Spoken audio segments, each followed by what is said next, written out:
नमस्कार, आप देख रहे हैं मनी 9। मैं हूं संदीप ग्रोवर। ट्रेंडिंग स्टॉक्स में आपका बहुत बहुत स्वागत है। टाटा मोटर्स को लेकर हर किसी के मन में एक ही सवाल है। 9 दिन से शेयर लगातार गिर रहा है, क्या इसको खरीद लेना चाहिए? जो लोग इंतजार में थे कि शेयर हायर लेवल से करेक्ट हो, उनके लिए क्या ये सुनहरी मौका है इस शेयर में एंटर करने का? चलिए इस सवाल का जवाब ढूंढने की कोशिश करते हैं। सबसे पहले ये देखिए कि शेयर में कितनी गिरावट देखने को मिली, शेयर का प्रदर्शन क्या रहा है। देखिए आज इस शेयर में 6% से ज्यादा की गिरावट हुई है और 9 दिन से लगातार स्टॉक में गिरावट देखने को मिल रही है। और अगर आप पिछले 12 दिन का ट्रेंड देखेंगे तो 12 में से 11 दिन आप देखिए इसमें लाल निशान के साथ यानी कि गिरावट के साथ ही क्लोजिंग देखने को मिली। आज का इंटरडे लो था 975 रुपए का और हायर लेवल से अगर आप देखेंगे तो अच्छी खासी गिरावट स्टॉक में देखने को मिल चुकी है। 5 दिन में 10%, 6 महीने में करीब 4% के आसपास की गिरावट ऑलरेडी स्टॉक में देखने को मिल चुकी है। और रिकॉर्ड ऊंचाई से देखेंगे तो शेयर करीब आपको 17% नीचे नजर आएगा। 30 जुलाई को इसने 1179 रुपए का रिकॉर्ड उच्चतम स्तर छुआ था और वहां से इस शेयर में करीब 17% के आसपास की गिरावट आ चुकी है।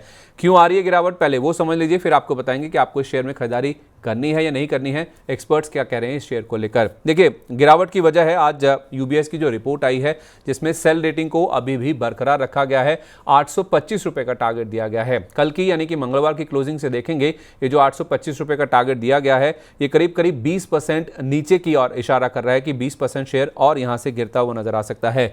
दो कंसर्न्स हैं मेनली जो कि यूबीएस ने अपनी रिपोर्ट में मेंशन किया है। एक तो जो इनकी लग्जरी आर्म है, जो लग्जरी गाड़ियां बनाती है जेएलआर, और दूसरा जो घरेलू पैसेंजर व्हीकल यानी कि घरेलू पीवी सेगमेंट के जो मार्जिन है वहां पर दबाव की आशंका है, जिस वजह से ये जो सेल की रेटिंग है उसे मेंटेन किया गया और 20% नीचे का टारगेट दिया गया है। देखिए हुआ क्या था, जब चिप शॉर्टेज था, सेमीकंडक्टर की जो सप्लाई की दिक्कतें थी, उस दौरान जेएलआर ने जो हाई मार्जिन वाली प्रीमियम गाड़ियां हैं, जो प्रीमियम मॉडल्स हैं, उसके ऊपर अपना फोकस बढ़ाया था।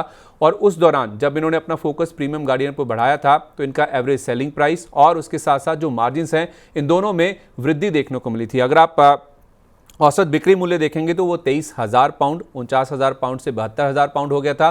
और मार्जिन्स में भी हमने देखा था कि करीब करीब 4.25% के आसपास की बढ़ोतरी देखने को मिली थी।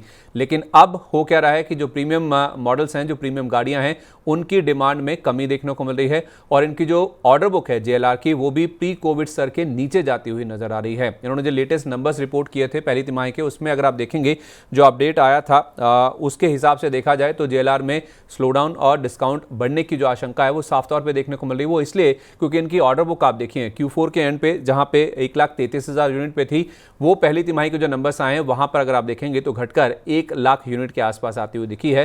तो डिस्काउंट बढ़ सकते हैं, इससे मार्जिन पर प्रेशर देखने को मिलेगा। और घरेलू सेगमेंट की जहां तक बात है तो फेस्टिवल ऑफ कार्स के नाम से ऑलरेडी कंपनी एक बड़ा फेस्टिव डिस्काउंट ऑफर जो है वो शुरू कर भी चुकी है। फेस्टिव सीजन की शुरुआत नहीं हुई है, लेकिन उससे पहले ही आप देखिए घरेलू सेगमेंट के लिए जो एक बड़ा ऑफर है वो कंपनी ने यहां पे अनाउंस कर दिया, जिसमें 1,80,000 रुपए तक की छूट है और 45,000 रुपए तक का जो एक्सचेंज बोनस है उसकी जो घोषणा है वो कंपनी ने करी है। इसमें तमाम तरह की गाड़ियां इनकी, आप टियागो देखिए, टिगोर देखिए, अल्ट्रोस है, नेक्सॉन है, हैरियर है, सफारी, इन सब पर कंपनी ने छूट देने की यहां पे बात की है। और ईवीज की यानी कि इलेक्ट्रिक व्हीकल्स की बात करें तो 3 लाख रुपए तक की जो छूट की घोषणा है वो कंपनी की ओर से ऑलरेडी की जा चुकी है। सफारी पर 1,80,000 रुपए, हैरियर पर 1.5 लाख रुपए की जो डिस्काउंट है उसको देने की यहाँ पे बात की जा रही है। नेक्सॉन पर 80,000 रुपए, ऑल्ट्रोस पर आप देखिए 45,000 रुपए का डिस्काउंट मिल रहा है, टिगोर पर 30,000 और टियागो पर भी आप देखिए 65,000 रुपए की जो छूट है उसका ऐलान कंपनी की ओर से किया गया है। अब ईवीज की ओर अगर आप आएंगे तो टियागो ईवी पर 40,000 रुपए, पंच ईवी पर करीब करीब 1.25 लाख रुपए और सबसे ज्यादा नेक्सॉन ईवी, यहां पर अगर आप देखेंगे तो 3 लाख रुपए तक का जो डिस्काउंट है वो कंपनी की ओर से दिया जा रहा है। और इस डिस्काउंट का फायदा जितने भी इनके ग्राहक है वो 31 अक्टूबर तक उठा सकते हैं, यानी कि ऑलमोस्ट 2 महीने के लिए जो ऑफर है वो कंपनी की ओर से दिया गया है।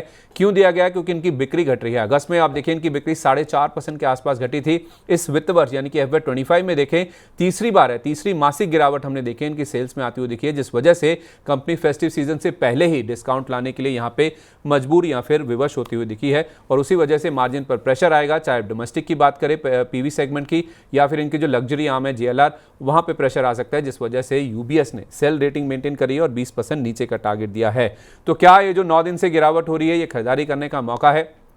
इस सवाल का जवाब हर कोई ढूंढने की कोशिश कर रहा है। तो हमने संतोष मीना जी से बातचीत करी जो कि स्वस्तिका इन्वेस्टमार्ट के हेड ऑफ रिसर्च है। उनका ये कहना है कि ये शेयर 940 रुपये जो कि इसका 200 दिन का मूविंग एवरेज है उसको भी टेस्ट कर सकता है, यानी कि वहां तक स्टॉक में गिरावट देखने को मिल सकती है। अगर ये लेवल भी टूट गया 940 रुपए यानी कि 200 डीएमए के नीचे भी शेयर जाता है, फिर उसके बाद 840 और 800 रुपए तक की जो गिरावट है वो भी देखने को मिल सकती है। तो 940 का जो लेवल है वो मेक और ब्रेक आप कह सकते हैं, ये बहुत ही इंपॉर्टेंट लेवल है। इसको स्टॉप लॉस लगा के लंबी अवधि के निवेशक जरूर से होल्ड कर सकते हैं, लेकिन फ्रेश एंट्री के लिए जो लोग सोच रहे हैं उनको अभी थोड़ा सा इंतजार करना चाहिए, क्योंकि ये जो 940 का लेवल है इसको आप देखिए कि स्टॉक ब्रेक करता है या नहीं करता है, या इसके ऊपर सस्टेन करता है। इसको थोड़ा सा समय दे दीजिए।